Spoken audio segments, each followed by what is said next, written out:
This is Scotland's fourth largest city and was once the richest city in Europe. Sitting on the banks of the Firth of Tay, it's a city of discovery. Famous for its whaling, its jutes, jam and journalism. Oh, and not forgetting Desperate Dan and Oor Willie. The railway bridge travels more than 2 miles over the Firth of Tay, and the River Tay discharges 207,000 cubic feet of water per minute. The River Tay is the longest river in Scotland, the 7th longest river in Britain, and the largest river in the UK by volume of discharge. I'm here in Dundee, and behind me is the second railway bridge to be built over the Firth of Tay. The first bridge collapsed, killing 75 people, including the designer's son-in-law. The only survivor? The locomotive. But what caused the longest railway bridge in the world to collapse during a fearful storm? And the answer is not as simple as designer error.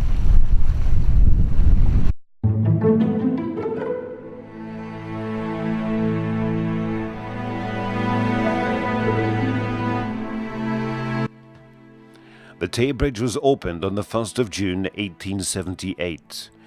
It was the longest railway bridge in the world and a dream come true for its designer Thomas Bouch. He had been obsessed for years to build a railway bridge over the Tay. He was a well-known railway engineer, designing many railways and stations within Scotland. Even railway ferries had Thomas Bouch's engineering skills. Queen Victoria was not at the opening of the bridge, but in late June 1879 she crossed the bridge on her way back to Windsor. Thomas Bouch was presented to the Queen at Dundee, and on the 27th of June he was sent to Windsor, where he received a knighthood.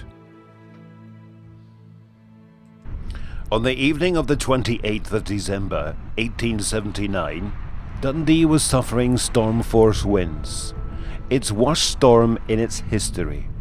Roofs were being blown off, chimneys were falling, and full railway wagons of coal were moving in marshalling yards simply with the strength of the wind.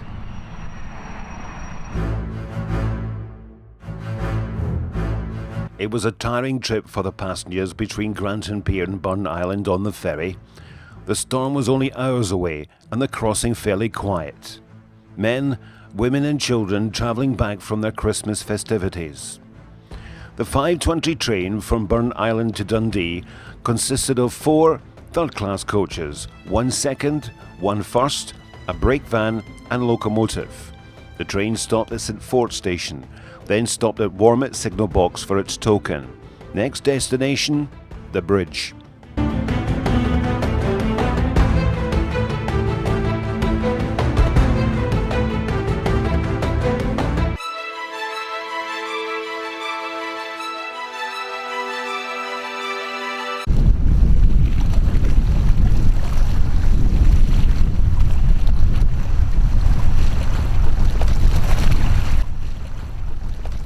This is the grim view the people of Dundee witnessed the following morning. 75 people dead. But there was reports to the people of Dundee that there could have been as many as 300 people on the train. And this is a famous painting of a gentleman called James Roberts. He was a locomotive foreman in Dundee, and him and his friend James Smith attempted on the evening when the train disappeared to walk across the bridge to find out why. James Smith stopped short because of the wind, and James Roberts carried on, only to find the gap.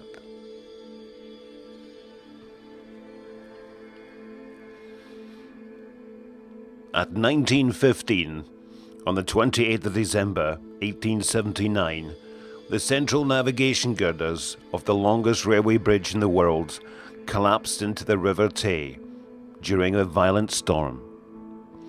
News travelled quickly to the North British Railway headquarters in Edinburgh via telegraph, A telegram was sent to the designer Sir Thomas Bouch. He was in bed, alone, and nobody knows his reaction.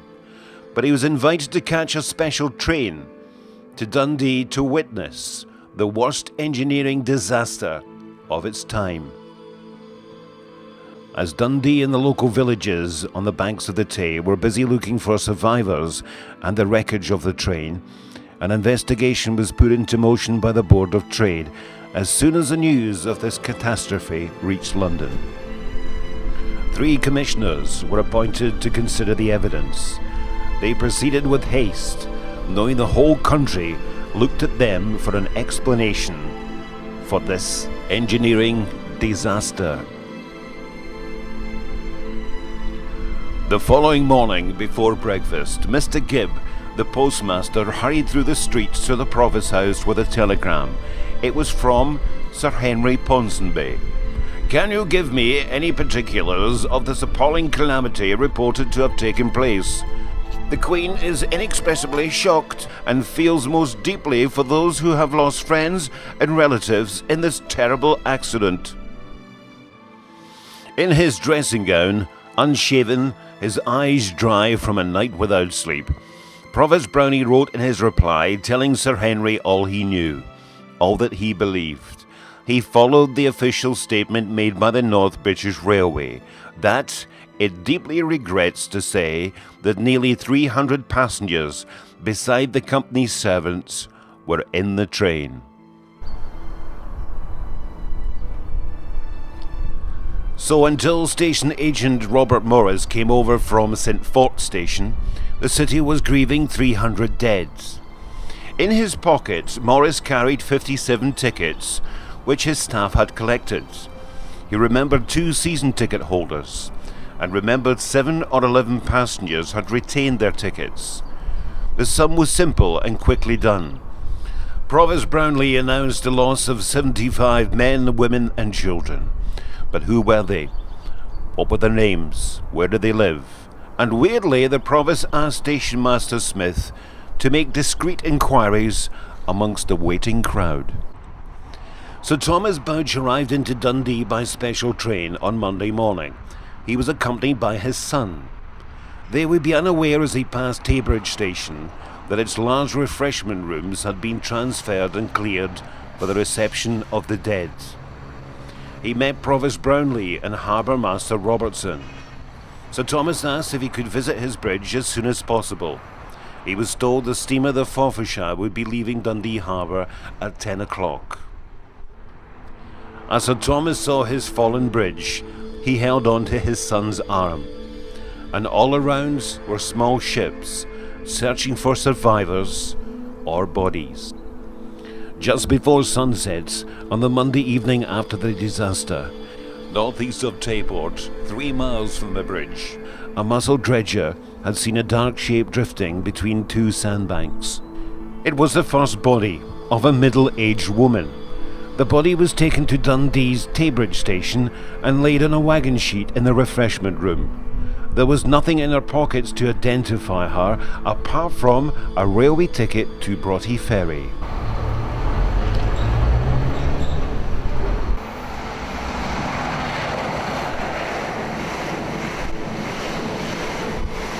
It was the body of Anne Cruikshanks, a housemaid to Lady Baxter of Culmarin, an ordinary woman who had ended an uneventful life by being the first body to be removed from the TAY Bridge disaster.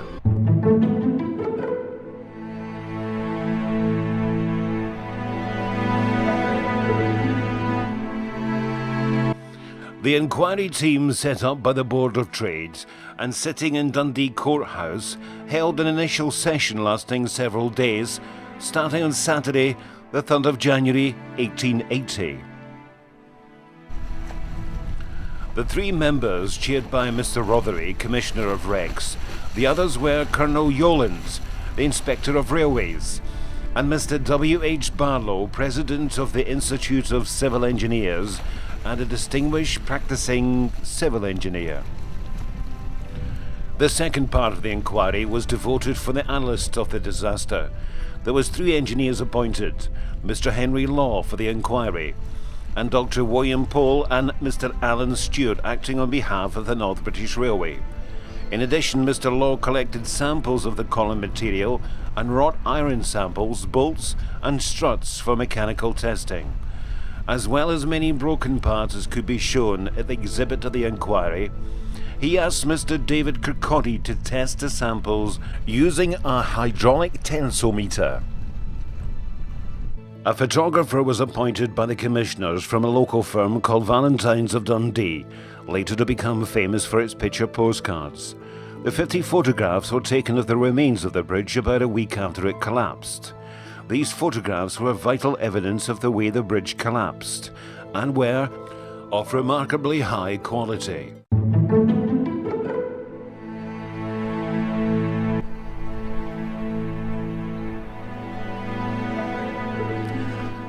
So far, there'd only been one body removed from the Tay, that of Anne Cruikshanks. She was found in the northeast just off Tayport, a housemaid to Lady Baxter. But there was a rumour going round Dundee that she had been murdered in Edinburgh and brought to Tayport and dumped in the Tay. But the police found this was not true. She was travelling with Elsa Smart, a table maid, aged 24, and that was Anne Cruikshanks' niece. She'd been travelling with her fiancé George Johnson, but they all died in the train. With Dundee trying to come to terms with this terrible disaster, the church ministers had their say. God determined to guard his Sabbath with jealous care. By travelling on a train on the Sabbath, the body still floating somewhere in the Tay, they knew they had been transgressing from God's law. By this time, the North British Railway Company would pay £5 per body found, and all clothing and belongings found along the beaches of the Tay were taken to Tay Bridge Station's refreshment room, where they were laid out on tables, hoping that relatives may identify some of the belongings. The people of Dundee were now concerned that no bodies had been found except for that of Anne Cruikshanks. And the whaling fishermen started a rumour that bodies may start to float to the surface after 7 or 8 days. And the only reason Anne Cruikshanks' body had been found, it just so happened to float onto a sandbank. Anne's funeral was on a Thursday after the disaster. She was mourned by the whole of Dundee. Great crowds followed her hearse. She once again travelled over the Tay and was laid to rest in Fife.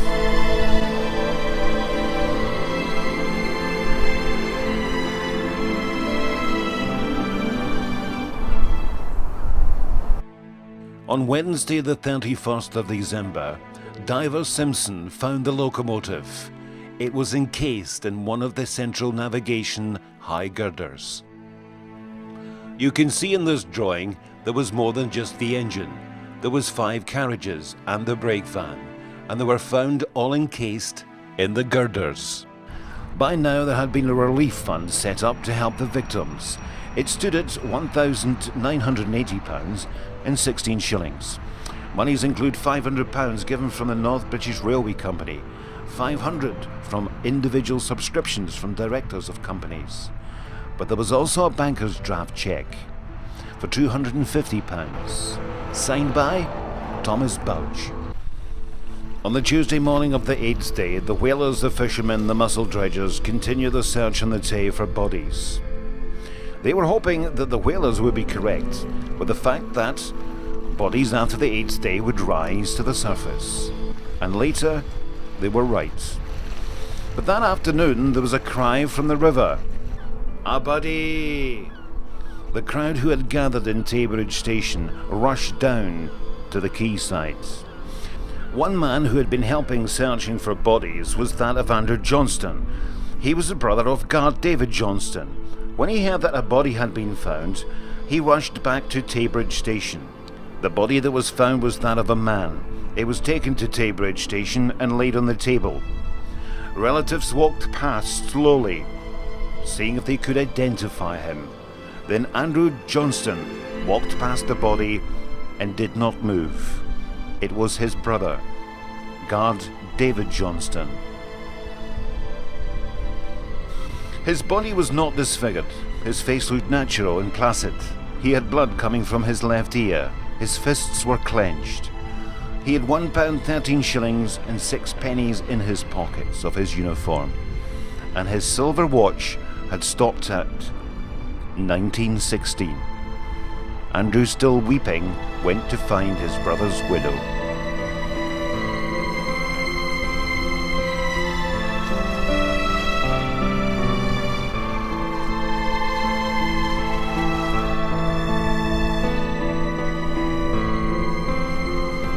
Four more bodies were found that day, and the following day the body of John Marshall was found 400 yards from the southern broken pier.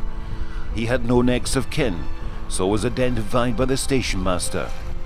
His face was badly burnt and had 2 deep wounds in his head. He was the fireman stoker. By the end of January, 33 bodies had been discovered, men, women and children. The driver's body, David Marshall, was washed up 9 weeks later. 46 bodies found, 29 still missing. 29 bodies never found. It was clear to the inquiry that the original designs had been changed by Thomas Bouch. Stone pillars had been changed to iron columns. The bridge high girders were not fixed to the base. They sat on roller bearings for expansion. There was even a suggestion at the Wanbet Foundry that staff found imperfections in the iron girders, and they used a substance called Beaumont egg, which is like beeswax and iron filings mixed, to cover the imperfections and then painting it black so nobody would know. The maximum speed of the bridge was 25 miles an hour, but some passengers giving evidence suggested trains were travelling as fast as 45 miles an hour. This could have weakened the structure. During high winds in the construction of the centre high girders, one collapsed in the high winds and was reused, not replaced. When the locomotive was found, they found the regulator fully opened, which would suggest that the driver and the crew on the footplates didn't see the disaster coming. The train and the girders just fell from the bridge. As I said earlier, the only survivor of the Tay Bridge disaster was its engine. It was sent back to Cowlairs in Glasgow, refitted and returned into service for another 45 years. And the drivers named it the Diver.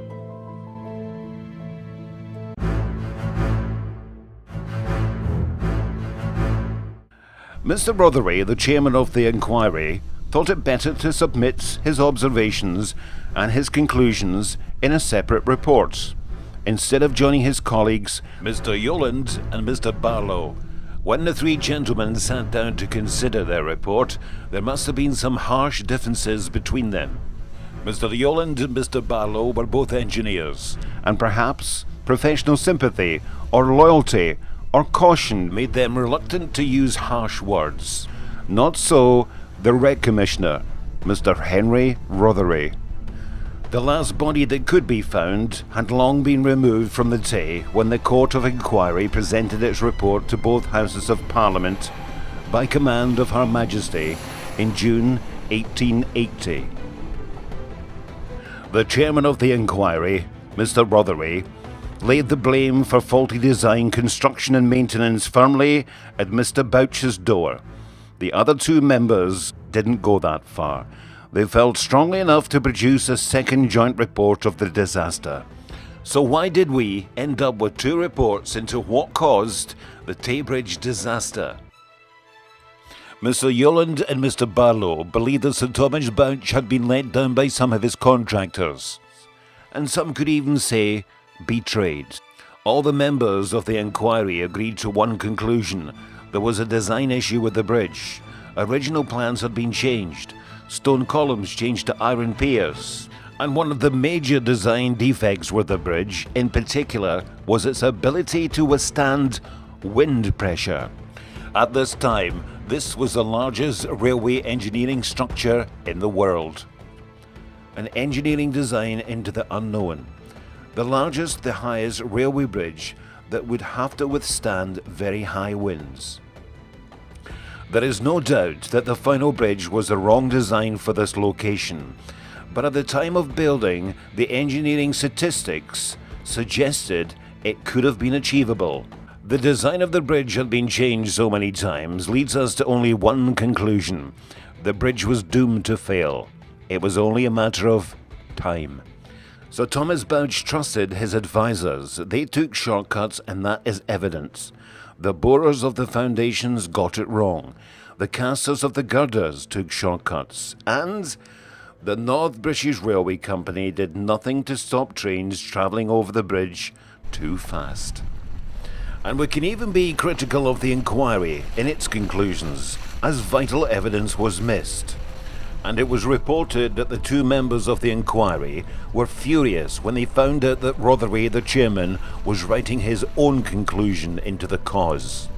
Plus, we have to remember that Sir Thomas Bouch had plans before the Tay Bridge disaster to have designed the bridge across the Forth. That was going to be a suspension rail bridge, a design never used. I mentioned in my introduction that Sir Thomas Bouch's son-in-law was killed in the disaster. I mention it simply because there are many documents suggesting this. But looking at the evidence and documents, there is no records to suggest that any relative of Sir Thomas Bouch was killed in the disaster.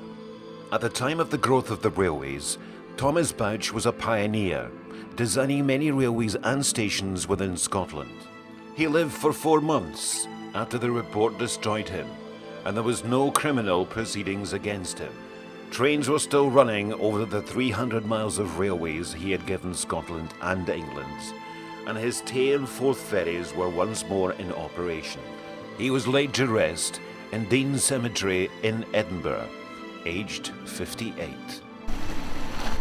There were many lessons learned after this engineering disaster, and on July the 13th, 1887, a new bridge was opened, designed by William Henry Barlow.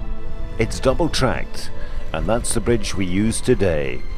But during high winds, trains are suspended from travelling over the bridge. Some new research has suggested that the death toll to the Tay Bridge disaster was 59 and not 75. There was 46 death certificates issued, and information on another 13 people. And this is important research to find the final death toll to the Tay Bridge disaster. The Tay Rail Bridge Disaster Memorial Trust is trying to raise money for a memorial to the victims of that fearful December evening.